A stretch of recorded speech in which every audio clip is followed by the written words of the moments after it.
Olá! Muito bom dia, seja bem-vindo, você que está assistindo o replay dessa live. Começando mais umas manhãs sistêmica, que é essa live de toda quinta-feira que a gente faz aqui, para conversar um pouquinho sobre sistêmica, né? Hoje a nossa live vai ser um pouquinho diferentona, né? Recebi muitas mensagens falando, Sheila, que interessante esse tema, quero saber um pouquinho da história de José, como que a gente pode aprender de sistêmica com isso, né? Então a gente vai aprender um pouquinho. Hoje meu roteiro tá aqui, ó, nesses dois cadernos que eu uso. Eu gosto, gente, de ler a Bíblia e anotando tudo aquilo que eu vejo que tem fundo sistêmico, sabe? Eu aprendo muito. E eu acho que é muito interessante quando a gente começa a olhar para algumas coisas com um olhar mais amplo. Só que é o seguinte, eu quero ressaltar aqui na live, antes da gente começar, que essa live, ela não tem como intuito fazer aumentar a sua fé, ou fazer você fortalecer a sua espiritualidade. A gente não vai focar nisso daqui, tá? Porque esse não é o objetivo da live.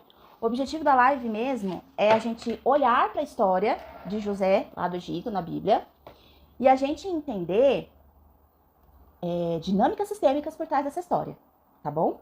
Dinâmicas sistêmicas. Tem muita coisa que a gente vai ver lá na história, como um todo, que a gente vai ver, né, que tem ali, sim, mão divina por trás de tudo, mas a gente não vai focar nisso, tá? A gente vai focar em dinâmicas sistêmicas.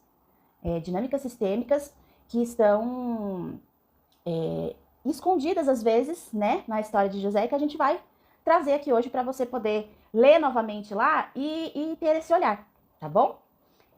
Disseram aqui que o volume não tá bom, acho que é para você, viu? Viu, Jojo? Qualquer coisa entra de novo, ajusta aí o seu celular para você dar uma olhada, tá bom? Então, gente, ó, agora que nós estamos alinhados em relação a isso, queria que vocês levantassem a mão aí, levanta a mãozinha para eu ver, todo mundo que já conhece a história de José, só para eu saber aqui como que nós estamos. Levanta a mãozinha, diga eu, dá um jeitinho aí de você dizer se você conhece a história aí de José, tá? É muito importante a gente começar a alinhar aqui que quando a gente vai para um atendimento de sistêmica, a gente tem um olhar muito mais abrangente de tudo, né? E às vezes a gente não liga os pontos. E é importante a gente saber ligar os pontos, sabe? Um indivíduo, gente, uma pessoa, ela nunca é isolada. Todo mundo que nasce carregando uma história de uma família, né? Uma história de vida. E não é diferente no caso de José. José poderia, por exemplo, entrar aqui no meu Zoom, no meu atendimento, e dizer assim, Sheila, é o seguinte, eu sou um cara injustiçado. Eu vim aqui para tratar injustiças que acontecem na minha vida, não sei o que está acontecendo, porque lá na minha família eu sou injustiçado, no meu trabalho eu sou injustiçado, aonde eu vou, as pessoas cometem uma injustiça comigo, eu nunca fiz nada de mal para ninguém e vivo me lascando. Então eu quero entender o que isso significa, né? Ele poderia chegar com essa queixa. Eu ia olhar só para isso? Não, eu preciso olhar qual é o contexto, de onde é que José vem, de que família José veio, né? Eu trabalho num tipo de atendimento, gente, que é um atendimento estruturado. Então, eu não vou simplesmente focar só na queixa que a pessoa me trouxe. Eu vou buscar histórias familiares que podem explicar algumas coisas que estão acontecendo na minha vida hoje. Então, não vai ser diferente no caso de José. Quando alguém vem aqui no meu atendimento, eu estudo, no mínimo, da história da pessoa, 3 gerações. 3 gerações. A dela e mais 2 atrás. Para entender algumas coisas que podem ter acontecido nessa família que estão ressoando na vida do meu cliente hoje. Então, com relação a José, a gente vai fazer a mesma coisa. A gente não pode simplesmente focar no que José passou na vida dele e esquecer que antes de ele chegar, existia uma família. E uma família com um monte de paranauê, com um monte de histórias que vão sim fazer sentido nas coisas que José está passando ali na vida dele, tá? Então, eu até fiz aqui um genogramazinho aqui de José para a gente conseguir entender a respeito da família dele, tá bom? Galera, vai mandando coraçãozinho para não achar que eu tô falando sozinha aqui. Vão colocando aí se vocês acham que estão fazendo sentido as coisas que eu vou estar falando, tá bom? E se tiver perguntas que vocês quiserem fazer, coloca aqui, que aí à medida que eu for vendo subindo, aí eu vou respondendo, tá certo? Então, ó, seguinte. José, gente, José, ele era filho de Jacó. José tinha um irmão mais novo, que era Benjamim. Só que Jacó, ele teve várias mulheres, né? Na verdade, ele teve duas esposas, naquela época, né? Se podia ter muitas mulheres. Ele tinha duas esposas e duas concubinas, vamos dizer assim, né? E ele teve filhos com todas essas pessoas. A Bíblia diz que ele teve muitos filhos e tem filhos, inclusive, que não tem o nome, né? Que não se dá o nome, não se fala deles na Bíblia. Mas nós sabemos pelo menos aí dos 12 homens, né? E uma mulher que é relatada ali na Bíblia como os filhos de Jacó. Só que a gente lembra que a gente falou, Jacó foi casado com Raquel, tá? Então, era José, o pai era Jacó, a mãe era Raquel. E os avós, Sheila, quem são os avós de José? Então, os pais, né, os avós paternos de José era Isaac e Rebeca, ok? Os avós maternos de José era Labão e uma mulher que não se sabe o nome. Pelo menos eu não me lembro de ter lido. Se alguém leu aí, me coloca aí, gente, pra mim, tá? Me ajuda aí. Então, nós temos aí essas três gerações. Mas é importante que a gente comece, então, a entender das 3 gerações quais são as coisas importantes e sistêmicas que a gente pode tirar para nossa vida hoje. Lembrando que a gente não está estudando aqui para fortalecer nossa espiritualidade. A gente está aqui só para ver contextos e dinâmicas sistêmicas que aconteceram na história de José, tá? Então, o que é importante já começar dizendo aqui? Gente, tanto os avós paternos como os avós maternos de José, eles já eram conhecidos, eles eram parentes, tá? A Rebeca, que é a avó paterna de José, ela era irmã do avô materno de José. Então, olha só, a avó paterna era irmã do avô materno. E aqui a gente vê vários casamentos, né, sendo feitos entre família. Naquela época era muito comum que isso acontecesse, para que ficassem ali sempre os casamentos tendo os mesmos costumes, né, os mesmos pensamentos, e não ir para fora, né, para se desvirtuar. Hoje ainda acontecem casamentos assim, né? Casamentos de primos, de parente com parente. Eu posso falar na minha família mesmo, né? Na minha família, tem muitos casos de casamentos de primos. Os meus avós eram casados com os primos, eu tenho tios que foram casados com os próprios primos, primos de primeiro grau. Isso aqui já revela alguma coisa a respeito das famílias, né? Agora, tirando um pouco do contexto de José, a gente sempre vai fazer assim, tá, gente? Eu vou trazer a história da família de José e vir para o nosso contexto da nossa vida de hoje. Então, o que acontece? Hoje, a gente vê algumas famílias onde isso acontece. E o que isso mostra, né? Mostra, talvez, né, uma coisa que pode, né, começar a dar umas dicas, de que talvez seja uma família muito fechada. Uma família onde não se explora o diferente. Uma família onde as relações precisam estar dentro, não podem estar fora. E, geralmente, famílias em que a gente vê esse contexto, a gente vê uma dificuldade em diferenciação, a gente vê uma dificuldade em identidade, né? Individualidade. A gente vê muitas questões em relação de padrões de repetição, de identificações. Por quê? Porque a família é muito fechada, não é uma família que explora as relações fora e dentro, fora e dentro. Não, é só dentro. Então, se isso acontece na sua família, já é um ponto de atenção, já é uma coisa que você pode começar a olhar para você e pensar como está a minha individualidade, a minha personalidade. Eu olho para a vida com os meus olhos, eu olho para a vida com os olhos da minha família. É muito importante a gente já começar a olhar para isso, tá? Mas aí, gente, vamos voltar no tempo, antes de José nascer, para a gente entender algumas coisas a respeito da vida dele. Eu sempre falo nos atendimentos que, às vezes, o projeto da sua vida, ele já aconteceu antes mesmo de você ter nascido, né? Às vezes, antes de você nascer, você já carrega uma missão familiar. Então, a gente tem que entender esse contexto. Vamos vir para a família paterna de José, ok? Vamos vir aqui para a família paterna de José, porque José foi primeiro filho, né, de Jacó com Raquel, então ele tinha lealdade paterna. E aí vamos entender, então, como que a família paterna de José influenciou muito na história que ele viveu e nas dificuldades que ele enfrentou na vida, tá bom? Então, vamos lá. É o seguinte. Os avós de José, os avós paternos de José, tiveram 2 filhos. Esses 2 filhos gêmeos, tá? dois filhos gêmeos, que foi Esaú e Jacó. Esaú nasceu primeiro, portanto, ele tinha direito de primogenitura, ele era aquele filho que ia estar ao lado do pai, né? Era aquele filho que ia aprender o ofício do pai, na falta do pai, ele que era o que ia resolver todos os paranauê. Não é assim o filho mais velho? O filho mais velho é assim, né? Na falta do pai, ele é o esteio da família, na maioria dos casos. Depois, grudadinho nele, né, no calcanhar dele, veio Jacó, né? Os dois irmãos gêmeos. E aí, gente, o que acontece? Quando crescem, quando ficam crescidos, existe aí uma profecia que precisa ser cumprida, onde diz que o filho mais novo é que vai receber as bênçãos do pai, e não o filho mais velho. Como a gente viu, o comum é o filho mais velho receber a autoridade do pai, né? Na falta do pai, o filho mais velho é que vai ocupar aquele lugar, né? No caso da família ali, Jacó, que era o mais novo, é que tinha que fazer isso. Então, como é que foi aprontado para conseguir fazer isso? A Rebeca, a mãe de Jacó, ajudou Jacó a enganar o próprio pai, para que o pai achasse que era o irmão mais velho, o pai, né, o Isaac já estava bem velhinho, e aí eles falaram assim, a gente engana ele, ele não vai te reconhecer, e aí você recebe a bênção no lugar do seu irmão mais velho. E assim foi feito.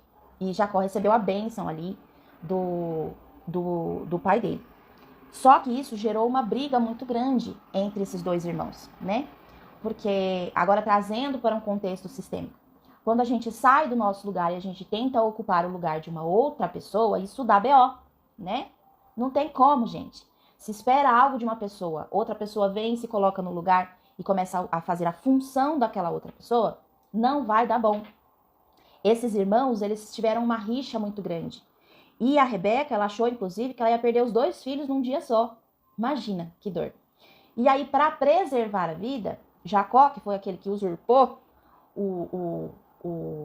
a bênção ali do irmão dele mais velho, precisou ir embora. Precisou fugir, porque senão o Esaú, que era esse irmão mais velho, ia matar ele de tanto ódio que ele tava daquele irmão. Como assim vem usurpar o meu lugar? Como assim vem roubar os meus direitos? Então Jacó precisou fugir, precisou ir embora, para não ser morto. Jacó foi para onde? Foi para casa dos parentes maternos dele, né? Então ele foi lá na casa do irmão da mãe dele, que era o Labão, certo? Ele foi para casa do tio dele.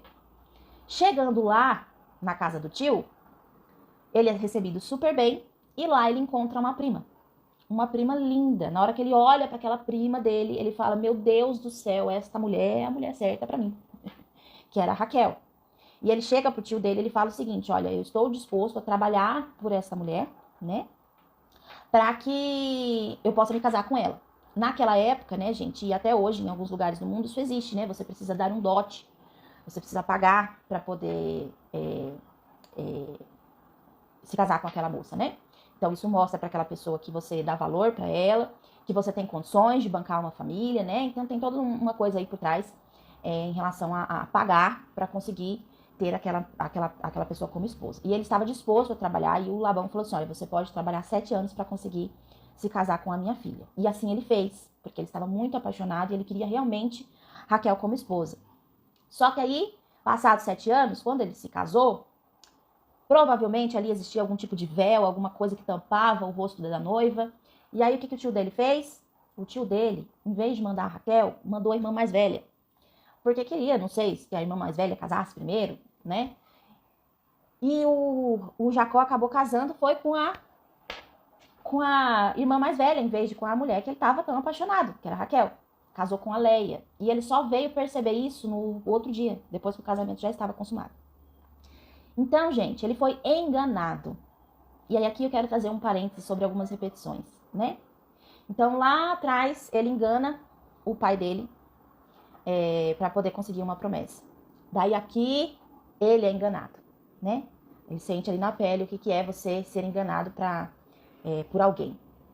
E aí, gente, ele decide então que ele vai trabalhar mais 7 anos para casar com a Raquel, que é essa mulher tão amada, né? Que era com quem ele queria casar desde o início. Então, ele trabalha mais 7 anos e casa, então, com a Raquel. Então, ele tem ali as duas esposas. Depois que ele se casa com essas duas esposas, ele decide que ele vai embora, né, da casa desse sogro, desse tio sogro dele, levando, né, tudo que ele conseguiu durante todos esses anos. Cada esposa tá levando uma serva com ela, né? E assim eles partem. E aí, gente, vem a questão aí, por que que isso tudo é importante para a história de José, tá? Calma que a gente vai chegar lá. Por que que isso tudo é tão importante na história de José? Porque aí vai começar a empreitada para começar a nascer os filhos desse casal, de Jacó, Raquel e Leia, né? Nenhum casal. Jacó, Raquel e Leia, né? Precisavam de filhos. E aí começa os Paranauê. Por quê? Raquel, que era a mulher que ele mais amava e que ficava muito claro, muito escancarado, que a primeira esposa, ela ficava excluída, né? Ele amava era Raquel, ele não queria nem ter casado com Leia, só que ele casou, né? Então, Raquel, essa esposa que ele mais amava, não conseguia ter filhos. E quem que conseguia ter filhos? Leia. E Leia, a cada filho que ela tinha, ela acreditava que o marido ia se apaixonar por ela. Então ela tinha um primeiro filho e ela pensava, agora ele vai me amar. Não acontecia. Aí ela tinha o segundo filho, agora ele vai olhar pra mim. Isso não acontecia. Tinha o terceiro filho, dessa vez vai dar certo. Isso não acontecia. E enquanto ela ia tendo filho, Raquel ia ficando pé da vida, porque Leia tava tendo filho e ela não. Daí ela dava a serva pro marido e falava, tenha filhos com ela, porque já que você não pode ter comigo, então tenha com a minha serva. E assim ia indo, gente. Jacó ia tendo filhos à torta e à direita. Enfim, Leia precisou de muitos filhos, né? Ao todo, ela teve 3, 6, 7 filhos que estão registrados lá na Bíblia. Mas nem ao nascer do último filho não tinha jeito. Jacó não olhava para ela com aquele olhar. E aí vamos para a dinâmica sistêmica que está por trás disso. Infelizmente, dentro dos casamentos, existe muito isso, né? De uma mãe esperar que um casamento vai ser mais bem sucedido, que o casamento vai estar melhor com a chegada de um filho. E às vezes esse filho vem, ele é projetado para unir o casal. Será que isso vai dar certo? Será que esse filho vai se sentir no direito de ir para a vida se a função dele é vir para unir o casal? Muitas vezes isso acontece, né, gente? Muitas vezes isso acontece. Uma segunda coisa importante de colocar aqui. Na sistêmica, a gente diz que ninguém pode ser excluído. Leia, com essas reações, no que a gente vê na Bíblia, né? Cada filho que ela ganhava, esperava ter o amor daquele marido, né? Mostra o quanto ela se sentia excluída da relação. E quando a gente está falando de casamentos, quando tem, né, um casamento que se desfaz e aí você vai ter um novo casamento, é muito comum que se exclua a primeira esposa, né? Tem gente que não fala nem o nome daquela pessoa, é a falecida, é o falecido, não se pode falar sobre isso, e não se dá honra àquela pessoa que veio antes, né? E isso dá muito problema, gente. É muito importante que a gente entenda que se você é casado hoje com uma pessoa, mas você teve uma primeira esposa ou um primeiro marido, o lugar deste primeiro marido, o lugar desta primeira esposa, ela deve existir. E não só deve existir, mas deve ser honrado. Honrado. Porque senão dá problema, que foi o que aconteceu aqui, né? Na época, era o casamento na hora ali, né? Não foi algo depois. Mas ela já era excluída dentro daquele casamento. Ela já era excluída dentro daquele casamento. Ela já se sentia assim. E à medida que os filhos iam crescendo, eles iam assistindo o sofrimento da mãe, né? Essa exclusão da mãe. E aí o Paranauê piora. Por quê? Raquel, enfim, consegue ter filhos, né? Raquel, enfim, consegue ter filhos. E tem José. Aí chegamos no José. Chega José. Então, o que acontece, gente? Nesse momento, o pai de José, o Jacó, imagina só.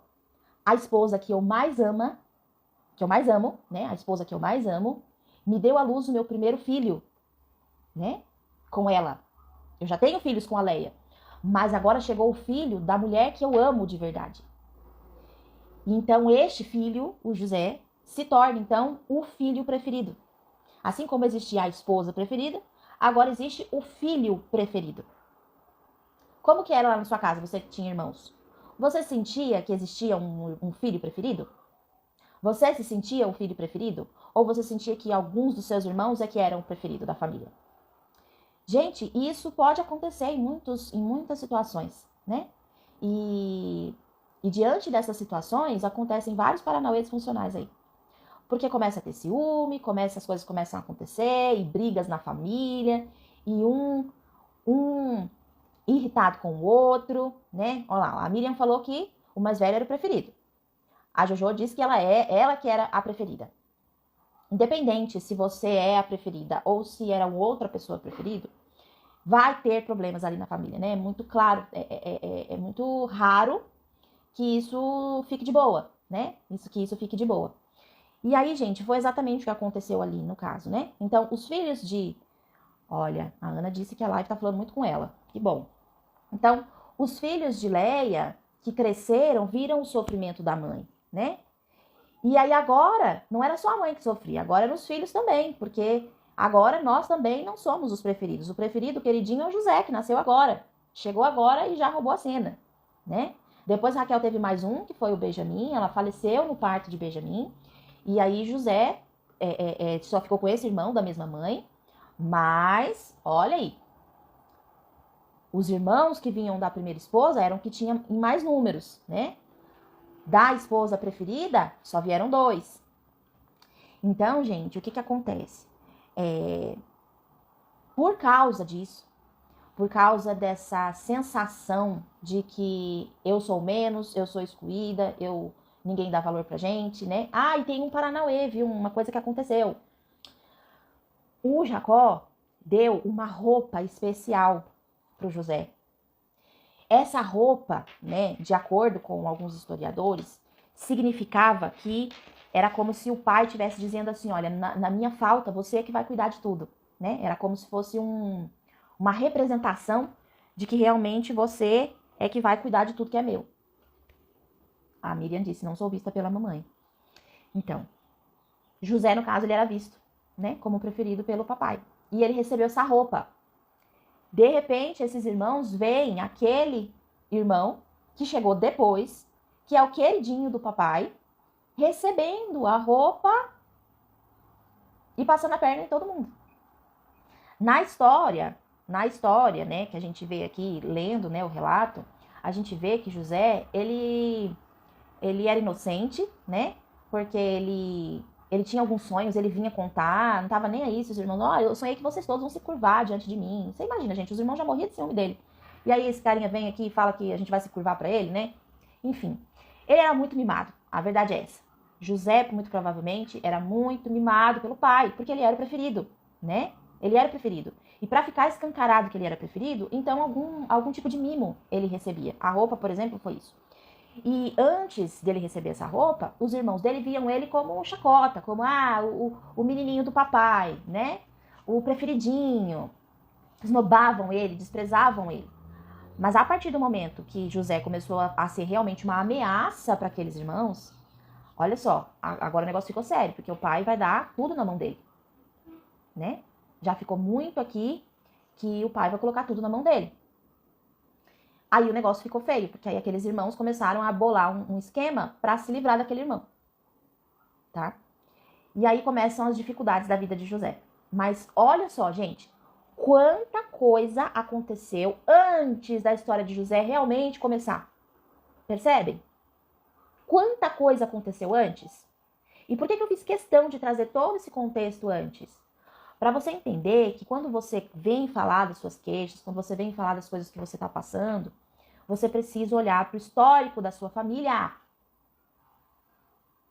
Eu sempre falo, tem gente que sabe contar um livro inteiro, sabe contar a história da novela toda, sabe contar 18 temporadas de uma série que assiste lá no Netflix, mas não sabe contar a história da própria família. Não sabe dizer, às vezes, o nome dos próprios familiares, não sabe dizer o nome dos próprios pais, dos próprios avós. Eu não sei, não conheço, nunca vi. Criatura, e por que tu não foi atrás ainda? É a sua história. As coisas que estão acontecendo hoje com você têm relação com o que aconteceu antes de você nascer. E você precisa entender isso. Você precisa ir atrás disso. Faça a sua pesquisa sistêmica. Lá com os alunos do Método Despertar, a gente tá com alguns alunos fazendo exatamente esse momento, né? De ir atrás, de construir esse genograma, de ir atrás dos familiares, saber quem está excluído, quem que era quem. para entender a sua história de vida. É a sua história, né? Olha aqui a Cissa dizendo. Essa live foi necessária demais para o exercício do método. Tudo fazendo sentido. Melhor investimento que fiz na vida. Ai, que legal. Uau. Eu fico muito feliz, viu? Muito feliz. É isso. A gente está trazendo lá no método para os alunos exatamente isso que a gente está fazendo aqui da vida de José. A gente está entendendo o contexto para entender a queixa que ele trouxe. Lembra da queixa que ele trouxe? Ó, sou injustiçado na minha vida toda. Nunca fiz nada e todo mundo fica me injustiçando. Olha quanta coisa aconteceu antes dele nascer para isso acontecer. Entendeu? E aí, novamente, gente, para quem entrou depois, temos aí questões por trás, né? Questões divinas aí por trás, propósitos que precisavam ser cumpridos, mas a gente não está analisando isso, tá? A gente está analisando dinâmicas sistêmicas que aconteceram e o que a gente faria se José estivesse aqui no atendimento hoje e dissesse pra gente que ele quer tratar as injustiças que ele sofreu, tá? Ó, primeira atividade da manhã e a minha voz já tá sumindo. De tanto que eu já falei nessa live. Se você entrou agora, a live vai ficar salva, você assiste depois do início, tá bom?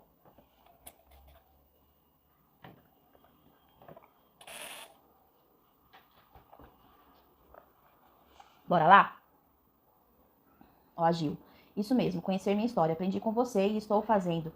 Já tenho descoberto coisas lindas do meu povo, dos dois lados. Que maravilha! Que maravilha que você já tá indo atrás. A Cíntia disse, eu vejo isso aqui na minha família. A filha predileta de minha avó. Não tem, gente? Não tem? Às vezes é o primeiro que vem, às vezes é o último, né, que é o caçula. A primeira mulher, o primeiro homem, o primeiro neto, a primeira neta, enfim. A gente tem que olhar e entender como que isso pode ter relação ou não com o que a gente está vivendo. É obrigatório que a gente vai encontrar coisas? Não, talvez você vai olhar a história da sua família e você não consiga fazer conexões. Mas na maioria das vezes, há sim conexões, tá? Há sim conexões. Então, vamos lá. Agora que a gente entendeu todo esse contexto por trás, vamos começar a entender aí sobre algumas coisas que aconteceram aí com José, né? Ó, a Aline falou, minhas irmãs dizem que eu sou predileta. Mas não acho, minha irmã mais nova que é. Pois é. Só estando lá dentro pra saber, né, Aline? Fazendo aí todo esse contexto. Maravilhoso ver a sistêmica na Bíblia. É maravilhoso, também acho, amiga. Eu era a neta perfeita, estou saindo desse lugar e sendo só comum, não é? Olha o peso que a palavra perfeita pode trazer na vida de uma pessoa. Porque se eu sou perfeita, então eu não posso errar, né? Eu não tenho direito de errar. Senão eu vou decepcionar as pessoas, senão as pessoas vão me olhar com outros olhos, eu não vou corresponder às expectativas da minha família. Isso é pesado. A gente até falou sobre isso no Despertaflix, né? Na segunda-feira com os alunos lá. Eu sou a primeira de tudo, filha, sobrinha, neta, não é? Eu também. Por muito tempo, eu fui a única, inclusive. O resto era tudo homem. Na família do meu pai, por exemplo. Mas depois veio mais uma menininha. Bom, vamos lá, gente. Então é o seguinte. Esses irmãos, né, olhando pra José, vendo esse José mimado, queridinho do papai. Imagina, gente, depois que a mãe dele faleceu no parto de Benjamim, eles foram o que sobrou da mulher que Jacó tanto amava. Então pode ser que tenha intensificado ainda mais esse mimo, ainda mais esse cuidado, né? Enfim, esses irmãos saem com José lá, para um Paranauê que eles iam fazer lá na terra. E esses irmãos bolam, então, uma maneira de fazer José nunca mais voltar para casa. E aí, eles fazem várias coisas lá, depois vocês podem ler, né, o relato na Bíblia. E o fim que dá é que eles vendem José como escravo para um bando de pessoas que estavam passando por ali. Gente, eles voltam para casa com a roupa que José tinha ganhado do pai, toda melada de sangue, mas não era de José, era de um bicho que eles mataram lá, e contaram para esse pai que José tinha morrido, que eles tinham encontrado aquela roupa e que provavelmente José estava morto. Imagina, o meu filho preferido, o meu filho mais amado agora está morto. A minha esposa já não está mais aqui, e agora o filho que eu mais amava também não está mais aqui. Jacó entrou numa profunda depressão, né? E José foi embora com essa turma aí que passou por lá, e essa turma que passou por lá foi lá, levou ele pro Egito e vendeu ele de novo, né? Lá pra Potifar. E aí, gente, aí é que o negócio pega. Aqui eu tenho uma coisa pra falar pra vocês. Vocês se lembram? Vou deixar salvo assim, Bia. Vocês se lembram que eu falei que Jacó, lá atrás, quando ele enganou o pai pra conseguir a bênção, a treta entre ele e o irmão foi tão grande que ele precisou ir embora Ele precisou virar um homem de verdade, construir família, construir um patrimônio longe da família dele? Pois é. O que estava acontecendo agora com José? José estava indo, por causa de briga com irmãos, estava indo para longe da família, para se desenvolver e construir a vida dele longe da família. Repetição. Identificação com a história do pai. Vocês conseguem perceber que é a mesminha coisa que estava acontecendo com ele? Mesminha coisa. Jacó recebeu a bênção no lugar do filho mais velho. José recebeu os direitos com a roupa, mesmo sendo o filho mais novo. Ele recebeu ali as bênçãos, porque Jacó no mínimo pensava, eu fiz isso, não teve nada demais, e eu vou fazer isso com meu filho também. Que negócio disso, filho mais velho que vai ficar? Não, é o mais novo. Entendeu? Entendeu? Então, repetições o tempo todo acontecendo na vida de José. E isso acontece na vida da gente hoje. Principalmente quando a gente tem uma lealdade maior à família paterna ou à família materna. A gente repete dinâmicas disfuncionais. Aí a gente precisa começar a pensar, será que eu tô vivendo minha vida ou será que eu tô vivendo a vida de alguém? Da minha família. E eu não tô sabendo. E eu ainda não me toquei. Porque o que aconteceu na vida de José foi exatamente o que aconteceu na vida de Jacó. Só que por um outro contexto. Jacó foi injustiçado, porque ele foi enganado, né? A pessoa que estava ali, o dono da casa o enganou. Mas ele construiu uma família, ele construiu um patrimônio, ele pôde ir embora quando ele quis ir embora. José não, já foi mais difícil para José, né? José estava indo como escravo, né? Era um contexto diferente. Mas o fundo sistêmico é o mesmo. E é isso que às vezes as pessoas não percebem. Porque às vezes elas estão em uma repetição, por exemplo, a Aline colocou aqui, ó, mas Sheila, José não foi por conta dele. Não, ele não foi. Mas a história é a mesma. Um foi por conta própria, o outro foi como escravo. Mas em ambos os casos, foram separados de suas famílias por causa de brigas entre irmãos. Então, o fundo, o contexto sistêmico é o mesmo. Entende? E aí a gente vai ter que olhar para isso. Porque às vezes a gente pensa assim, né, um exemplo aqui, né? Então, a minha mãe, ela separou do meu pai porque... deixa eu pensar numa coisa. Porque o meu pai bebia. Eu separei do meu marido porque ele me traiu. Os motivos foram diferentes. Mas a história não é a mesma? O fim não é o mesmo? Entendeu? Então é basicamente a mesma coisa. A gente vive algumas repetições e a gente fala assim, não é a mesma coisa. Porque comigo foi diferente. Não, comigo é diferente porque foi assim, assim, assado. Não, não foi diferente. Se você for olhar o fundo da razão, é a mesma coisa. Entendeu? Eu tive 2 abortos espontâneos. Não, minha família não ocorreu nenhum, até então, mas há exclusão de pessoas em vida. Sim, pode não ser uma repetição, no caso de repetição de abortos, mas pode sim ser repetição de exclusões, tá? Então, gente, olha só. José, né, tendo esse mesmo destino do pai, vai viver a vida longe dos irmãos da família, né? Agora, gente, vocês imaginam o seguinte. Um filho que é um filho mimado. Um filho que tem privilégios. Um filho que é tratado pelo pai com todas as regalias possíveis por ser o filho preferido. De repente, a vida dele dá um giro completo, né? E ele passa a viver como escravo. Será que vai ser fácil para essa pessoa? Como é que ele vai encarar as coisas ruins que ele está passando? E aí a gente estudou muito sobre isso no fim de semana, sobre o quanto que às vezes a gente deixa passar, né, algumas bênçãos que a gente recebe na vida, porque a gente está focado na nossa dor, né? Aí você imagina, para uma pessoa que sempre teve uma vida boa, começar a passar por desafios. Não é fácil, né? Eu não quero receber privilégios, eu quero sair daqui. Eu não quero receber privilégios, eu não quero ser o escravo mais bem-sucedido, eu não quero ser o funcionário do mês. Eu quero ir embora, eu quero ficar com a minha família, né? Por quê? Porque eu sempre tive tudo que eu quis. Muito difícil, muito difícil. E aí isso traz uma lição pra gente. A gente, às vezes, acredita que viver uma vida tranquila, sem desafios, sem problemas, é o que nos faz ter uma vida boa, enfim, né? É lógico que ninguém quer passar por problemas. Mas quando a gente passa por certos desafios, a gente tem oportunidades. Oportunidades de crescer, de evoluir como pessoa. José saiu de um menininho mimado, filhinho do papai, para se tornar um grande homem. Um grande homem. E é lógico que por trás ele tinha muitos princípios que ele seguia, ele tinha a bênção do Criador, mas ele também precisou se desenvolver como homem, como pessoa, e foi longe da casa dos pais que ele conseguiu fazer isso. Foi passando pelos desafios que ele conseguiu. Olha o que a Miriam falou. Graças aos desafios hoje, consigo enxergar tanta coisa sobre mim. E não é? Quantos problemas que você passa hoje e que você consegue resolver mais facilmente por causa de desafios que você passou na sua vida que te prepararam para lidar com esses desafios de hoje, com esses problemas de hoje, né?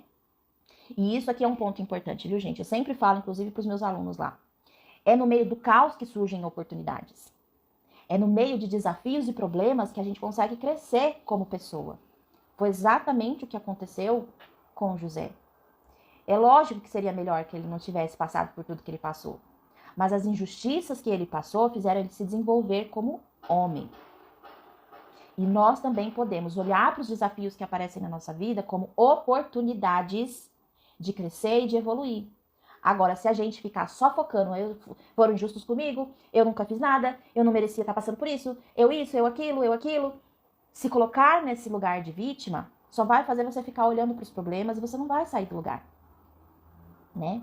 José, ele não queria ficar lá, ele queria ir embora, ele não queria privilégios, mas ao mesmo tempo, ele não ficava parado.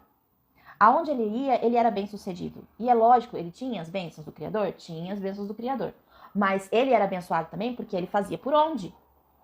Aonde ele ia, ele se tornava uma pessoa trabalhadora, que fazia as coisas que chamavam a atenção dos outros e faziam ele ganhar uma posição ainda maior do que ele tinha, né? E eu acho interessante, uma vez eu vi até uma pessoa falando a respeito disso, né, do José, que ele, enquanto ele trabalhava lá para o Potifar, como o principal funcionário da casa dele, ele trabalhava, né, com esmero, com zelo. E quando ele foi para a prisão, na cova, no buraco, preso lá dentro, ele também agiu da mesma forma. Ele também trabalhou a ponto de ter a chave da prisão, né? De receber ali do carcereiro-chefe benefícios. Então isso aqui também é importante pra gente, sabe? Como é que a gente lida na vida? A gente acha que a gente só vai fazer as coisas bem feitas quando eu tiver isso, quando eu tiver aquilo. Eu só vou me alimentar bem quando eu começar, quando eu tiver tal peso. Ah, eu só vou começar a fazer academia quando eu tiver um certo peso. Ah, eu só vou ser feliz no meu emprego quando eu estiver lá naquela função. Eu só vou me dedicar ao projeto quando for o projeto da minha vida. Gente, isso não existe. A gente tem que se dedicar a tudo que a gente faz na nossa vida, independente se você tá, né, como foi falado, né, que eu ouvi, como se você fosse o CEO de uma empresa ou como se você estivesse vendendo pastel na feira. Porque é assim que a gente é bem sucedido, quando a gente dá o nosso melhor aonde quer que a gente esteja. Quando a gente dá o nosso melhor aonde quer que a gente esteja, a gente recebe por isso, por causa da lei do equilíbrio. Você dá, você recebe. Você dá, você recebe. Você dá, você recebe. Entendeu? E uma das coisas importantes é relacionamentos, né? José, ele saiu da prisão porque ele construiu um relacionamento ali com os presos, que depois, né, depois de algumas coisas que aconteceram lá, aqueles presos se lembraram, né, de José e tiraram ele de lá da prisão. Então, a gente precisa, quando a gente está na pior, dar o nosso melhor também. Ah, mas a minha vida tá um caos. Ah, mas tudo acabou pra mim. Ah, mas as coisas estão difíceis. Ô, gente, então é aí que você tem que levantar e sacudir a poeira e dar a volta por cima. Sofre mal? Sofre mal. Acolhe a sua dor? Acolhe a sua dor. Mas acolhe a sua dor e levanta. Porque ficar se lamuriando, ficar reclamando, ficar dizendo que, ai, não vai resolver o seu problema. Você precisa fazer alguma coisa, tá? Pra você construir a sua liberdade. E aí, gente, depois de alguns anos, né, a história se movimenta ali para ele se reencontrar com os irmãos deles, né, aqueles irmãos que o venderam, para ele se reconciliar com aqueles irmãos deles. Ah, e eu esqueci de contar uma coisa importante. Lembra que o pai dele, Jacó, tinha brigado com Esaú, né? Aí Jacó fugiu, porque senão Esaú matava ele. Só que Jacó queria voltar para rever esse irmão. Queria voltar para rever esse irmão. E ele não sabia o que fazer, né? Meu Deus, como é que Esaú vai me receber? Porque ele queria me matar? Como é que eu volto anos depois? Será que ele vai continuar querendo me matar? Ou será que ele vai me ver? E será que ele vai me receber bem, né? E aí, qual foi a estratégia dele? A estratégia dele foi, eu vou mandar presentes pra ele, né? Vou mandar presentes. E aí tem gente que olha pra isso e fala, você tava querendo comprar o irmão dele. Eu vejo isso como compensação, né? Então, olha, eu roubei algo que era seu, eu tô querendo voltar pra fazer as pazes, e pra compensar, antes de eu chegar, eu já tô te mandando uns presentinhos, né? Pra ir amansando a fera. E aí, gente, quando eles se reencontraram de verdade, eles fizeram as pazes, né? Esaú recebeu ele de braços abertos, eles fizeram as pazes, ficaram por um bom tempo morando juntos, mas eles ficaram tão prósperos, eles eram tão ricos, tão ricos, tão ricos, que eles não conseguiam ficar junto, porque eles tinham muitas posses. E precisava cada um ir pro lado, porque não dava para ficar todo mundo no mesmo terreno, de tanta coisa que eles tinham, de tão ricos, tão prósperos que eles eram. E aí mais uma coisinha, né? Um monte de gente aí que começa a achar que porque caminha com Deus não pode ter posses, porque caminha com Deus não pode ter dinheiro, ter bens, tem que ser miserável, tem que comer o pão que o diabo amassou, né? Tem que ter o básico. Pois é, eles eram tão ricos e tão prósperos que precisaram se afastar, né? Mas eles se reconciliaram. E quando eles se reconciliaram, os filhos já existiam, gente. E provavelmente os filhos viram tudo isso, né? E aí agora, quando José ele volta e ele revê os irmãos dele, né? Que os irmãos dele vêm e ele dá um jeito de se reconciliar com os irmãos. Muito provavelmente ele pode ter se lembrado, né? Do pai, da época em que o pai se reconciliou com o próprio irmão. E aí no relato a gente vê que ele não tem ressentimento com aqueles irmãos, né? Existe toda uma coisa ali que ele bola para saber se o pai tá vivo, se o irmão tá vivo, como que é que esses irmãos se tornaram depois de tantos anos. Mas ele faz isso não por raiva ou porque quer se vingar, mas porque ele realmente quer poder se apresentar para esses irmãos tendo a certeza de que eles não vão fazer nada de novo, né? De que eles não vão aprontar novamente. E aí eles se reconciliam novamente, ele pode rever o pai, né? Ele traz o pai para o Egito, pro pai poder ver ele, poder ver os filhos dele, né? Revê-los novamente, se encontrarem, o pai descobrir que aquele filho tão amado nunca tinha morrido, na verdade ainda estava vivo. É uma história bem bonita essa hora do reencontro. E aí, gente, só mais um ponto aqui que eu queria trazer para vocês, que é Jacó chega velhinho lá no Egito, revê José, fica feliz da vida, descobre que já tem netos, né? José já tinha filhos aí nessa época. E aí Jacó vai lá dar a bênção para os filhos de José. Para quem que ele dá a bênção? Para o mais velho ou para o mais novo? Bota aí. Bota aí quem conhece a história. Quem que Jacó abençoa nos netos? O mais velho ou o mais novo? Vocês conhecem a história? Deixa eu ver se eu acho aqui onde que tá. Olha lá, a Miriam já colocou. A Miriam já colocou pro mais novo. A Juju também colocou mais novo. Miriam, depois você olha lá na sua Bíblia, se você tiver uma Bíblia em casa. Gênesis capítulo 48. Gênesis capítulo 48. Jacó vai lá e abençoa o neto mais novo. Aí José até fala, não, você tá dando a bênção pro filho errado, pro neto errado. O mais velho é esse aqui. Ele fala, não, eu sei o que eu tô fazendo, né? Repetição do quê? Terceira geração com a mesma coisa. Gente, repetições no sistema vão acontecer. Exclusões no sistema podem causar problemas. Trazer para um filho o projeto de unir um casal não é bom, é pesado para o filho. Vocês percebem quanta coisa deu para tirar dessa história? E olha que eu nem fui muito fundo, hein? Olha que eu deixei muita coisa de fora, tem muita coisa a respeito ali da vida de José que vocês podem ler lá, que vocês vão aprender mais coisas. E aí vocês vão ter um olhar mais apurado para aprender, né, sobre José. É muito legal, gente, a gente aprender sobre sistêmica pegando casos de pessoas reais, né? Pegando casos, histórias que falam com a gente, né? Aqui durante a live o pessoal colocou, meu Deus, parece que tá falando comigo, parece que tá falando da minha família, eu vivi isso. É assim, a gente olha para a história de vida de uma pessoa e a gente aprende muita coisa de lá. Inclusive, é exatamente isso que a gente faz lá no Despertaflix. No Despertaflix, a gente pega um filme que tem um contexto, né? Tem uma história. E aí a gente pega tudo aquilo que a gente aprendeu daquele filme e aplica na abordagem sistêmica. A gente olha o que tem por trás de dinâmica sistêmica naquela história. A gente se encontra todo mês, tá? Para comentar sobre uma história do mesmo jeitinho que a gente fez aqui. A diferença é que lá a gente se aprofunda mais, porque lá a gente tem um ambiente controlado para isso. Lá a gente dá oportunidade para os alunos, né, para as pessoas que estão lá falarem, né, pontuarem, fazerem perguntas e tudo mais, que aqui na live a gente não consegue essa troca, né? Mas lá a gente consegue fazer isso. Então, se você gostou disso daqui, muito provavelmente você vai gostar lá do Despertaflix também. Aí, se você quiser participar disso, pode sim participar do Despertaflix, tá bom? O Despertaflix é uma mentoria que você vai pagar menos de R$10 por mês para participar. Menos de R$10. Então, gente, vale muito a pena o acompanhamento de 1 ano comigo. Tem muito conteúdo lá. Você pode participar das aulas que estão acontecendo ao vivo, pode assistir as aulas que já estão gravadas, que estão disponíveis lá na plataforma. Então, basta colocar no meu direct, tá? Manda lá no meu direct, Sheila, eu quero participar do Despertaflix, que eu vou te mandar o link para você fazer a inscrição. Ou eu vou deixar essa live gravada aqui, se você está assistindo essa live gravada, coloca nos comentários aqui, Sheila, eu quero participar do Despertaflix, tá bom? Que aí a equipe vai entrar em contato com você para te mandar também um acesso para você assistir, tá bom?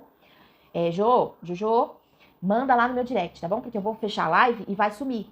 Então manda lá no meu direct, Sheila, eu quero participar do Despertaflix, que aí eu te mando, tá bom? A Cícia mandou, Sheila, minha gratidão é enorme. Estou me entendendo e me encontrando e eu tenho conhecimento de todos os meus familiares de várias gerações, mas só agora estou entendendo muita coisa. É isso aí. Uma coisa complementa a outra, né, Val? Gente, espero que vocês tenham gostado dessa live, que tenha contribuído com vocês. Para quem tem o costume de ler a Bíblia, tenha o costume de ler a Bíblia dessa maneira. Eu não sei se você tem esse costume de fazer anotações, eu tenho. Então, eu separei um caderno só para isso, onde eu anoto tudo que eu encontro de sistêmica dentro da Bíblia. É muito legal, é muito gostoso estudar assim. E eu espero que tenha feito sentido para vocês aí. Se vocês acham que essa live foi boa, compartilha com mais pessoas para elas assistirem a gravação, tá bom? E a gente se encontra na quinta-feira que vem para mais Manhã Sistêmica, tá bom? Um beijo para vocês. Fiquem com Deus aí, tá? Tchau, tchau.